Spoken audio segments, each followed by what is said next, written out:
So ಇಲ್ಲಿರೋಂಥ ನೀರನ್ನ ಕುಡಿದ್ರೆ ಮತ್ತು ಬೆಳೆಗಳಿಗೆ ಸಿಂಪಡಿಸಿದ್ರೆ ಯಾವುದೇ ರೋಗ ಬರಲ್ಲ ಅಂತ ಹೇಳ್ತಾರೆ. ಸುತ್ತ ಕಾಡಿದೆ, ಕಾಡಲ್ಲಿ ಈ ಥರ ಗುಡ್ಡ ಬೆಟ್ಟಗಳಿದ್ದಾವೆ. ಬಂದು ಎಂಟರ್ಟೈನ್ ಮಾಡೋಕೆ ಒಂದು ಒಳ್ಳೆ ಜಾಗ.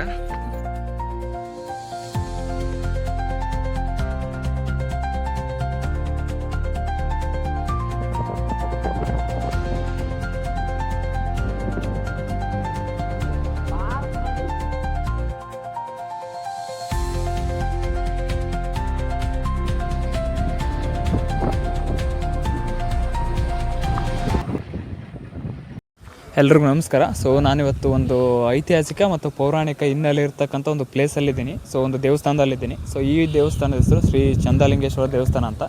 ಈ ದೇವಸ್ಥಾನ ಕುಷ್ಟಗಿಯಿಂದ ಒಂದು 7ರಿಂದ 8 ಕಿಲೋಮೀಟ್ರ್ ಇದೆ. ಅದರ ಇತಿಹಾಸ ಏನು ಅನ್ನೋದನ್ನು ಒಳಗೆ ಹೋಗ್ತಾ ತಿಳಿಸ್ತೇನೆ. ಸೊ ದೇವಸ್ಥಾನಕ್ಕೆ ಹೋಗ್ಬೇಕಾದ್ರೆ ಫಸ್ಟ್ ಎಂಟ್ರೆನ್ಸ್ ಅಲ್ಲಿ ನಮ್ಗೆ ಅರಿವಿನ ಮಂಟಪ ಅಂತ ಸಿಗುತ್ತೆ. 101 ಕಂಬಗಳಿರ್ತಕ್ಕಂಥ ಒಂದು ಅರಿವಿನ ಮಂಟಪ.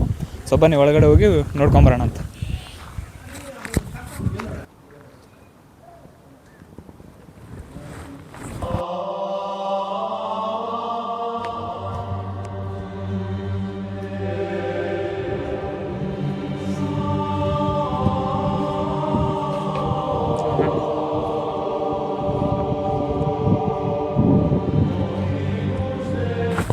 ಸೊ ಈ ಒಂದು ದೇವಸ್ಥಾನದಾಗ 3 ರೀತಿ ವಿಸ್ಮಯಗಳದಾವ.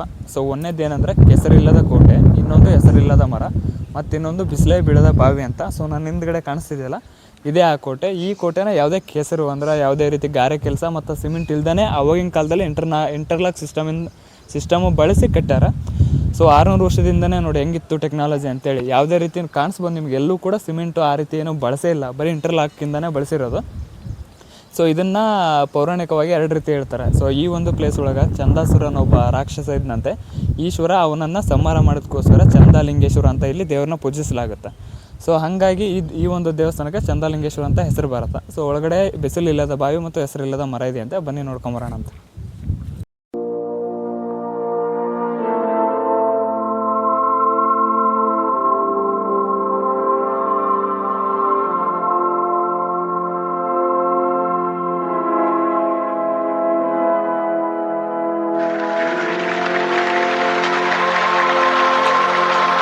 ಸೊ ಇದು ದೇವಸ್ಥಾನದ ಮೇನ್ ಎಂಟ್ರೆನ್ಸು.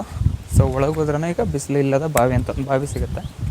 ಸೊ ಬನ್ನಿ ನೋಡ್ಕೊಂಬರೋಣ ಅದನ್ನು. ಶ್ರೀ ಗುರು ಚಂದ್ರಲಿಂಗೇಶ್ವರ ಪ್ರಸನ್ನ. ಇದು ಹೆಬ್ಬಾಗಿಲು ಅಂತ ಕರೀತಾರೆ, ದ್ವಾರ ಬಾಗಿಲು.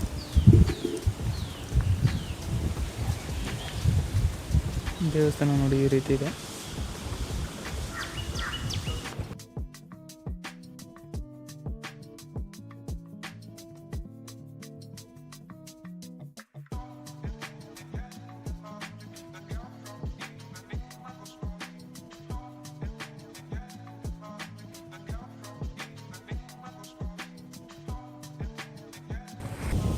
ಸೊ ಆವಾಗಲೇ ಹೇಳಿದ್ನಲ್ಲ, ಬಿಸಿಲೇ ಬೀಳದ ಬಾವಿ ಅಂತ. ಸೊ ಅದೇ ಈ ಬಾವಿ.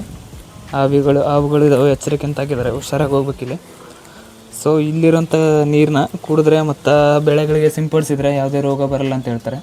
ಪ್ರತಿದಿನ ಈ ಬಾವಿಯಿಂದ ನೀರು ತೊಗೊಂಡು ಚಂದ್ರಲಿಂಗೇಶ್ವರಿಗೆ ಅಭಿಷೇಕ ಮಾಡಲಾಗುತ್ತೆ.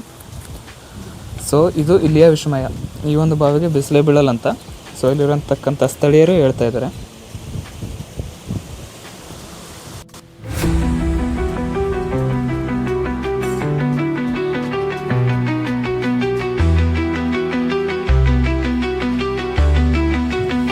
ಈ ಒಂದು ದೇವಸ್ಥಾನಕ್ಕೆ ಪೌರಾಣಿಕ ಹಿನ್ನೆಲೆ ಯಾವಾಗಲೇ ಹೇಳಿದ್ನಲ್ಲ, ಅದು ಆದರೆ ಐತಿಹಾಸಿಕ ಹಿನ್ನೆಲೆ ಬೇರೆ ಥರ ಇದೆ. ಸೊ ಐತಿಹಾಸಿಕ ಹಿನ್ನೆಲೆ ಏನಂತಂದರೆ, ಈ ಒಂದು ದೇವಸ್ಥಾನವನ್ನು ಚಾಲುಕ್ಯರು, ಹೊಯ್ಸಳರು ಹಾಗೂ ವಿಜಯನಗರ ಅರಸರು ಸೇರಿ ಬಿಲ್ಡ್ ಮಾಡಿದ್ದಂತೆ.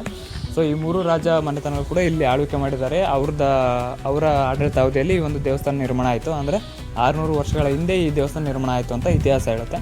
ಸೊ ಇಲ್ಲಿ ಕಾಣಿಸ್ತಿದ್ದಾವಲ್ಲ, ಇಲ್ಲಿ ಅಷ್ಟು 101 ಚಿಕ್ಕ ಚಿಕ್ಕ ಗುಡಿಗಳಿದ್ದಾವೆ. ಈ ಗುಡಿಗಳಿಗೆ ಪ್ರತಿಯೊಂದು ಗುಡಿಗಳಿಗೂ ಒಂದೊಂದು ದೇವ್ರನ್ನ ಸ್ಥಾಪನೆ ಮಾಡಿದ್ದಾರೆ.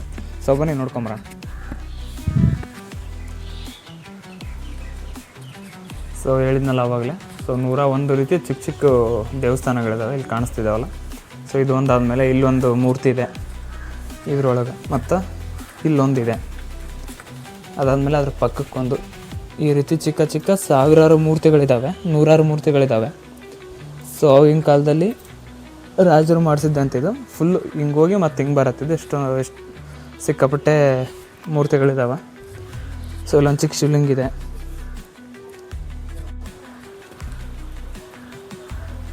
ಸೊ ಇದೆಲ್ಲ ಆದಮೇಲೆ ಇಲ್ಲಿ ಕಾಣಿಸ್ತಿದ್ದೆಲ್ಲ ಈ ಒಂದು ದೇವಸ್ಥಾನ ಚಂದಲಿಂಗೇಶ್ವರ ಅವರ ಹೆಂಡತಿ ಅಂದರೆ ಅವರ ಧರ್ಮ ಪತ್ನಿ ದೇವಸ್ಥಾನ ಶ್ರೀ ಗಂಗಮಳಮ್ಮ ದೇವಿ ಅಂತ. ಸೊ ಅವ್ರ ಹೆಂಡತಿ ದೇವಸ್ಥಾನ ನೋಡಿ ಇದು ಈ ರೀತಿ ಇದೆ. ಚಿಕ್ಕ ಚಿಕ್ಕ ದೇವಸ್ಥಾನಗಳಲ್ಲಿ ಸುಮಾರು ರೀತಿಯ ಶಿವಲಿಂಗಗಳಿದ್ದಾವೆ.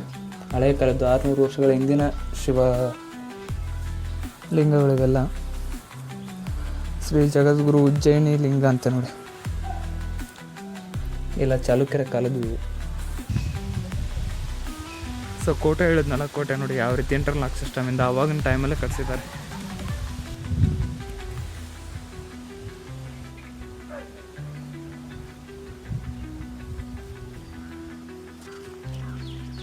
ಈ ಒಂದು ದೇವಸ್ಥಾನಕ್ಕೆ ಬಂದಂಥ ಭಕ್ತರು ಜಾತ್ರೆ ಟೈಮಲ್ಲಿ ಆಗಿರ್ಬೋದು, ಯಾವುದೇ ಟೈಮಲ್ಲಿ ಆದರೂ ಬಂದು ಸ್ನಾನ ಮಾಡ್ಬೇಕಂತಂದ್ರೆ ಅವ್ರಿಗೆ ಸ್ನಾನ ಮಾಡೋಕ್ಕೂ ಒಂದು ಪುಷ್ಕರಣಿ ಇದೆ. ಸೊ ಬನ್ನಿ ಆ ಪುಷ್ಕರಣಿನ ತೋರಿಸ್ತೇನಂತೆ. ನೀರು ಅಷ್ಟಾಗಿಲ್ಲ, ಬಟ್ ಓಕೆ ಅನ್ನೋಷ್ಟು ನೀರಿದೆ. ಬಟ್ ಯಾವಾಗಲೂ ನೀರು ಇರುತ್ತೆ ಇಲ್ಲಿ, ನೀರೇನು ಹಿಂಗೆ ಹೋಗಲ್ಲ. ಇಲ್ಲೇ ಸ್ನಾನ ಮಾಡಿಕೊಂಡು ಭಕ್ತರೆಲ್ಲ ಮಡಿಯಿಂದ ಇಲ್ಲಿಂದ ದೇವಸ್ಥಾನಕ್ಕೆ ಹೋಗ್ತಾರೆ. ಸೊ ಐತಿಹಾಸಿಕವಾಗಿ ಮತ್ತು ಪೌರಾಣಿಕವಾಗಿ ತುಂಬ ಇತಿಹಾಸ ಇರತಕ್ಕಂಥ ಒಂದು ದೇವಸ್ಥಾನ ಇದು. ಸೊ ಆದರೆ ಈ ದೇವಸ್ಥಾನ ಉತ್ತರ ಕರ್ನಾಟಕದಲ್ಲಿ ಇರೋದ್ರಿಂದ ಯಾವುದೇ ದಾನದತ್ತಿ ಇಲಾಖೆ ಆಗಿರ್ಬೋದು ಹಾಗೂ ಈ ಮುಜರಾಯಿ ಇಲಾಖೆಯವರಾಗಿರ್ಬೋದು ಈ ಒಂದು ದೇವಸ್ಥಾನಕ್ಕೆ ಫಂಡ್ ರಿಲೀಸ್ ಮಾಡೋದಾಗಲಿ ಯಾವುದೇ ಅಭಿವೃದ್ಧಿ ಕೆಲಸಗಳನ್ನಾಗಿ ಮಾಡ್ತಿಲ್ಲ ಮತ್ತು ದುಡ್ಡು ಕೂಡ ರಿಲೀಸ್ ಮಾಡ್ತಿಲ್ಲ.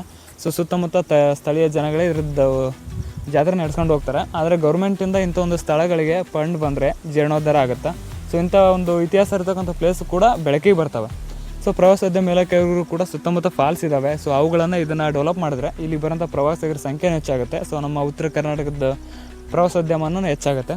ಸೊ ಈ ವಿಡಿಯೋನ ನಿಮ್ಗೇನು ಅನಿಸುತ್ತೋ ಅನ್ನೋದನ್ನು ಕಮೆಂಟ್ ಹಾಕಿ, ಹಂಗೆ ನನ್ನ ಚಾನಲ್ನ ಸಬ್ಸ್ಕ್ರೈಬ್ ಮಾಡಿ. ಸೊ ನಮ್ಮದು ಸುಮಾರು ವೀಡಿಯೋಗಳಿದ್ದಾವೆ ನನ್ನ ಚಾನಲಲ್ಲಿ ಇದೇ ರೀತಿ.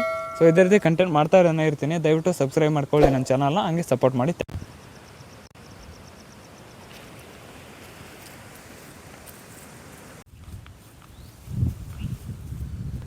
ನಾನು ಆವಾಗಲೇ ಹೆಸರಿಲ್ದ ಮರ ಅಂತ ಹೇಳಿದ್ನಲ್ಲ, ಸೊ ಆ ಮರ ಇದೆ. ಸೊ ಇದಕ್ಕೆ ಯಾಕೆ ಹೆಸರಿಲ್ಲ ಅಂತ ಇಲ್ಲಿ ಕೇಳಿದಾಗ ಅವರು ಹೇಳಿದ್ದೇನಂತಂದ್ರೆ, ಈ ಒಂದು ಪ್ರಭೇದದ ಈ ಒಂದು ಜಾತಿಯ ಮರ ಇಲ್ಲಿ ಇದು ಒಂದೇ ಇರೋದಂತೆ.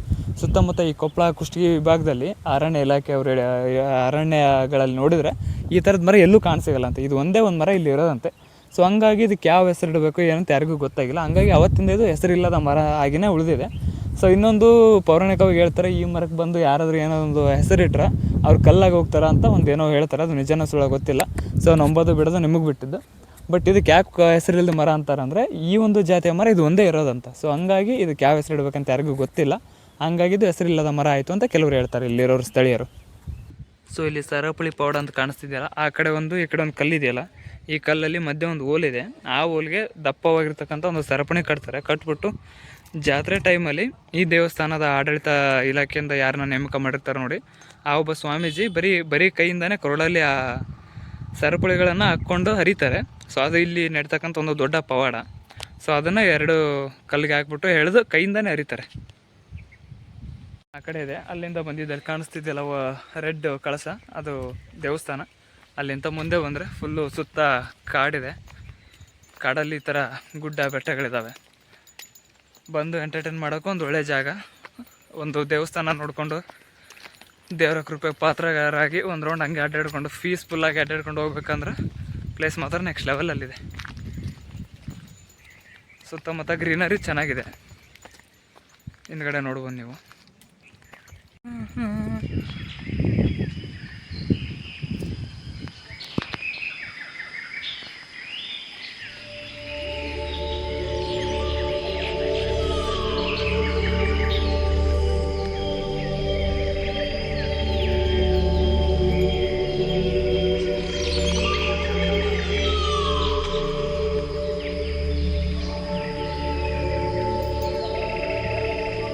ದೂರದಲ್ಲಿ ಯಾರೋ ಬೇಕಾಗ್ತದೆ.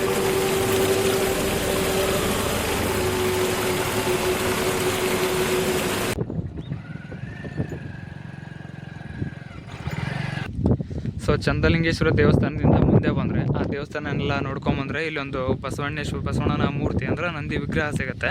ಆ ನಂದಿ ವಿಗ್ರಹದ ಪಕ್ಕಕ್ಕೆ ಜನ ಸುಮಾರು ಕಲ್ಲುಗಳಿಂದ ಚಿಕ್ಕ ಚಿಕ್ಕ ಮನೆಗಳನ್ನು ಕಟ್ಟಿದ್ದಾರೆ. ಸುಮಾರು ಮನೆಗಳನ್ನು ಕಟ್ಟಿದ್ದಾರೆ. ಸೊ ಚಿಕ್ಕ ಚಿಕ್ಕ ಮನೆಗಳಿದಾವೆ, ಕಲ್ಲುಗಳಿಂದ ಕಟ್ಟಿದ್ದಾರೆ. ನೋಡ್ಬೋದು ನೀವು ಇಲ್ಲಿ ಕಾಣಿಸ್ತಿದ್ದ ನೋಡಿ, ಇಲ್ಲಿ ಎಷ್ಟು ಕಾಣಿಸ್ತಿದ್ದಾವೆ. ಈ ಗುಡ್ಡದ ಮೇಲೆಲ್ಲ ಬರೀ ಅದೇ ರೀತಿ ಮನೆಗಳನ್ನು ಕಟ್ಟಿದ್ದಾರೆ ಜನ. ಬಟ್ ಯಾಕೆ ಕಟ್ಟಿದ್ದಾರೆ ಅಂದರೆ ಅದಕ್ಕೊಂದು ನಂಬಿಕೆ ಇದೆ, ಪೌರಾಣಿಕ ನಂಬಿಕೆ. ಸೊ ಅದೇನಂತಂದರೆ ಇಲ್ಲಿ ಕಟ್ಟಿದಾರಲ್ಲ, ಈ ರೀತಿ ಮನೆ ಏನಕ್ಕೆ ಕಟ್ತಾರೆ ಅಂದರೆ ಇಲ್ಲಿಗೆ ಬರತಕ್ಕಂಥ ಭಕ್ತರು ಯಾರಿಗಾದ್ರೂ ಹೊಸ ಮನೆ ಕಟ್ಟಿಸ್ಬೇಕು ಅಂತ ಆಸೆ ಇದ್ದರೆ ಸೊ ಆ ಆಸೆಗಳು ನೆರವೇರ್ತಾ ಇರಲ್ಲ. ಸೊ ಆ ಒಂದು ಆಸೆನ ಈಡೇರ್ಸೋಕ್ಕೋಸ್ಕರ ಈ ದೇವಸ್ಥಾನಕ್ಕೆ ಬಂದು ಚಂದ್ರಲಿಂಗೇಶ್ವರ ದೇವರಿಗೆ ನಮಗೆ ಒಂದು ಮನೆ ಆಗಬೇಕು ಅಂತ ಆಸೆ ಇದೆ, ಸೊ ಆ ಆಸೆನ ನೆರವೇರಿಸ್ಕೊಡು ಅಂತ ಬೇಡ್ಕೋತಾರೆ. ಬೇಡ್ಕೊಂಡು ಈ ರೀತಿ ಚಿಕ್ಕ ಕಲ್ಲುಗಳಿಂದ ಮನೆ ಕಟ್ಟೋಯ್ತಾರೆ. ಆ ರೀತಿ ಕಟ್ಬಿಟ್ಟು ಅವ್ರು ಊರಿಗೆ ಹೋದ್ಮೇಲೆ ಅವ್ರು ಮತ್ತೆ ಸ್ವಲ್ಪ ಲೈಫಲ್ಲಿ ಮುಂದೆ ಬಂದು ಅವ್ರು ಮನೆ ಕಟ್ಕೊಂಡ್ರಂದರೆ ಅದಾದಮೇಲೆ ಅವ್ರಿಗೆ ಇಲ್ಲಿಗೆ ಬರ್ತಾರೆ ವಾಪಸ್, ಅವ್ರ ಮನೆ ಕಂಪ್ಲೀಟ್ ಆದಮೇಲೆ. ಸೊ ಬಂದುಬಿಟ್ಟು ದೇವರಿಗೆ ಕಾಯಿಗಳನ್ನು ಓಡಿಸ್ಕೊಂಡು ನನ್ನ ಆಸೆನ ನೀನು ನೆರವೇರಿಸಿದೆ ಅಂತ ಹೇಳ್ಬಿಟ್ಟು ಆ ದೇವರಿಗೆ ಕಾಣಿಕೆಯನ್ನು ಅರ್ಪಿಸಿ ಆವಾಗ ಅವ್ರು ಕಟ್ಟಿರ್ತಕ್ಕಂಥ ಮನೆ ಇರುತ್ತಲ್ಲ, ಅವ್ರು ಯಾವ ಮನೆ ಕಟ್ಟಿರ್ತಾರೋ ಅದೇ ಮನೇನ ಇಲ್ಲಿ ಬಂದು ಹುಡುಕ್ತಾರೆ. ಆ ಕಲ್ಲಿನ ಮನೇನ ಹುಡುಕಿ ಅದೇ ಮನೇನ ಕೆಡಬಿಟ್ಟು ಹೋಗ್ತಾರೆ, ಯಾಕಂದರೆ ಅವ್ರ ಆಸೆ ಪೂರೈಸಿರುತ್ತಲ್ಲ. ಸೊ ಹಂಗಾಗಿ ಆ ಮನೇನ ಕೆಡಬಿಟ್ಟು ಹೋಗ್ತಾರೆ. ಸೊ ಇದು ಇಲ್ಲಿ ಜನರ ನಂಬಿಕೆ. ಸೊ ನೋಡಿ, ಇದು ಒಂಥರ ಒಳ್ಳೆಯ ನಂಬಿಕೆನೇ. ಎಷ್ಟು ಜನರದ್ದು ಕನಸು ಈಡೇರಿದೆ ಇಲ್ಲ ಗೊತ್ತಿಲ್ಲ ನನಗೆ, ಇನ್ನೂ ಇಷ್ಟಕ್ಕೊಂದು ಮನೆಗಳು ಹಂಗೆ ಇದ್ದಾವೆ. ಸೊ ಇಷ್ಟು ಮನೇನ ಈಗ ಯಾರೋ ಒಂದು ನಂಬಿಕೆಯಿಂದ ಕಟ್ಬಿಟ್ಟು ಹೋಗಿದ್ದಾರೆ. ಅವರು ಊರಲ್ಲಿ ಹೋಗಿ ಒಂದು ಹೊಸ ಮನೆ ಕಟ್ಟಿದ ಮೇಲೆ ಅವ್ರು ವಾಪಸ್ ಬಂದು ದೇವರಿಗೆ ಕಾಯಿಗಳನ್ನು ಒಡಿಸ್ಕೊಂಡು ಅವ್ರ ಹರಕೆನ ತೀರಿಸ್ಬಿಟ್ಟು ಈ ಚಿಕ್ಕ ಚಿಕ್ಕ ಕಲ್ಲಿನಿಂದ ಕಟ್ಟಿರೋಂಥ ಮನೆಗಳನ್ನು ಕೆಡಬಿಟ್ಟು ಹೋಗ್ತಾರೆ. ಸೊ ಇಲ್ಲಿ ನೋಡಿ, ಸುಮಾರು ಚಿಕ್ಕ ಚಿಕ್ಕ ಕಲ್ಲುಗಳಿಂದ ಕಟ್ಟಿರ್ತಾರೆ ಮನೇನ. ಈ ರೀತಿ ಒಂದು ಮನೆ ಕಟ್ಟಿದ್ದಾರೆ, ಇಲ್ಲೊಂದೆರಡು ಕಟ್ಟಿದ್ದಾರೆ. ಸೊ ನಂಬಿಕೆ ಅಷ್ಟೇ, ಅವರ ನಂಬಿಕೆ. ಪ್ರತಿಯೊಬ್ಬರ ನಂಬಿಕೆಗೂ ಅವ್ರದ್ದೇ ಆದ ಗೌರವ ಇರುತ್ತೆ. Thank you.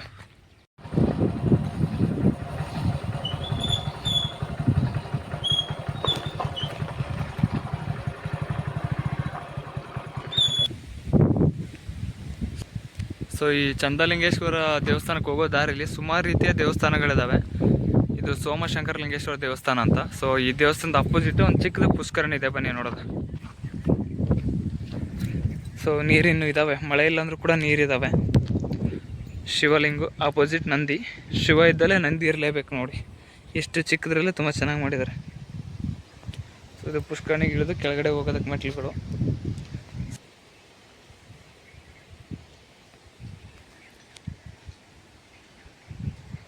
ಚಿಕ್ಕದಾಗಿ ಒಂದು ಪುಷ್ಕರಣಿ ಚೆನ್ನಾಗಿದೆ, ಆ ಟೈಮಲ್ಲಿ ಕಟ್ಸಿದ್ದು ಅನ್ಸುತ್ತೆ. ಸೊ ಇವಾಗ ದೇವಸ್ಥಾನದ ಒಳಗೆ ಹೋಗಿ ನೋಡ್ಕೊಂಬರಂಬರಿ ಹೆಂಗಿದೆ ಅಂತ.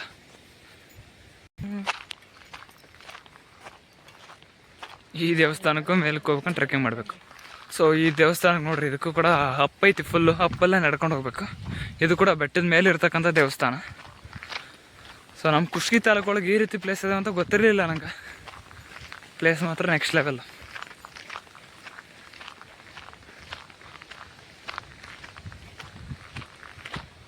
ಅಲ್ಲಿ ಕಾಣಿಸ್ತಿದೆ, ಅಲ್ಲಿಗೆ ಹೋಗ್ಬೇಕೀಗ ತುದಿಗೆ. ಆ ಗೋಪುರ ಕಾಣಿಸ್ತಿದೆಯಲ್ಲ ಅಲ್ಲಿವರೆಗೂ. ಇಲ್ಲೆಲ್ಲ ಓಡಾಡ್ಬೇಕಂದ್ರೆ ಬೈಕ್ ಇರೋಕಬೇಕು. ಬೈಕ್ ಇಲ್ಲಾಂದರೆ ಇಲ್ಲಿ ಯಾವುದೂ ಲೋಕಲ್ ಟ್ರಾನ್ಸ್ಪೋರ್ಟು ಇಲ್ಲ, ಯಾವ ಗಾಡಿಗಳು ಬರೋಲ್ಲ, ಬಸ್ಸು ಬರೋಲ್ಲ. ಓನ್ ವೆಹಿಕಲ್ ಇದ್ದರೆ ಬರ್ಬೋದು ಅಷ್ಟೆ.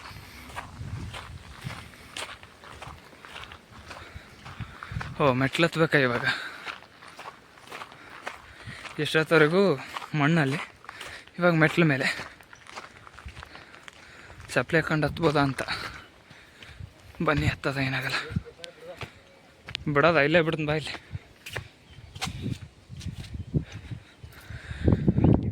ಶ್ರೀ ಮಾರುತಿ ಜೈ ಆಂಜನೇಯ. ಆಂಜನೇಯದ್ದು ಎಂಟ್ರೆನ್ಸ್ನಲ್ಲೇ ಆಂಜನೇಯ ಸ್ವಾಮಿ ಸಿಗ್ತಾರೆ. ಅದನ್ನು ನೋಡಿಕೊಂಡು ಹಂಗೆ ಮೇಲಕ್ಕೆ ಹೋಗೋದು.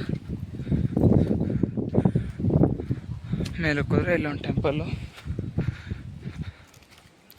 ಈ ಟೆಂಪಲ್ಗಳೆಲ್ಲ ನೋಡ್ತಾ ಇದ್ದರೆ ತುಂಬ ಹಳೆ ಟೆಂಪಲ್ಗಳ ಥರ ಕಾಣಿಸ್ತಾ ಇದ್ದಾವೆ. ಸುಮಾರು 500-600 ವರ್ಷ ಆದರೂ ಹಳೆ ಟೆಂಪಲ್ ಇರ್ಬೇಕು ಅನಿಸುತ್ತೆ ಇವೆಲ್ಲ. ಎಂಟ್ರೆನ್ಸಲ್ಲೇ ನಿಮ್ಗೊಂದು ಒಳ್ಳೆ ಶಿವಲಿಂಗ ಕಾಣಿಸುತ್ತೆ ನೋಡಿ.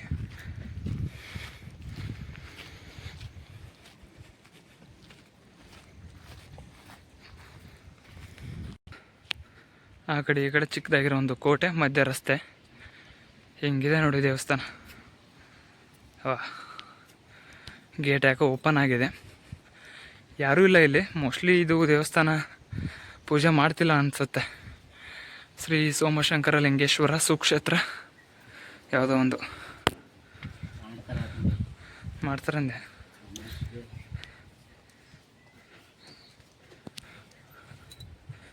ಬಟ್ ದೇವಸ್ಥಾನ ಯಾಕೋ ಖಾಲಿ ಖಾಲಿ ಹೊಡಿತಾ ಇದೆ.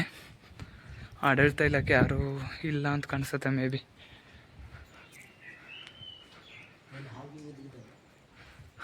ಕರೋಲಿಯಪ್ಪ, ಈ ಥರ ಯಾರು ಇರದೇ ಇರೋ ಪ್ಲೇಸ್ ಬರ್ಬೇಕಂದ್ರೆ ಸ್ವಲ್ಪ ಹುಷಾರಾಗಿರ್ಬೇಕು. ಹಾವುಗಳು ಆ ಥರದ್ದು ಏನಾದರೂ. ತುಂಬ ಶಿವಲಿಂಗ ಮಾತ್ರ ತುಂಬ ಇದ್ದಾವೆ, ಎಲ್ಲಿ ನೋಡಿದ್ರೆ ಶಿವಲಿಂಗಗಳೇ. ಇದು ಒಳಗಡೆ ಗರ್ಭಗುಡಿ, ಇನ್ನೂ ಒಳಗೆ ತುಂಬ ಆಳ ಇದೆ. ಒಳಗೆ ಬೀಗ ಹಾಕಿದ್ದಾರೆ ನೋಡಿ, ಒಳಗೆ ನೋಡಿ. ಅಲ್ಲಿ ಹೋಗಿ ಆ ಗುಹೆ ಒಳಗೆ ಹೋದರೆ ಗರ್ಭಗುಡಿ ಸಿಗುತ್ತೆ. ಬಟ್ ಯಾರೂ ಇಲ್ಲ ಇಲ್ಲಿ, ದೇವಸ್ಥಾನ ಕಂಪ್ಲೀಟ್ಲಿ ಕ್ಲೋಸ್ ಆಗಿದೆ.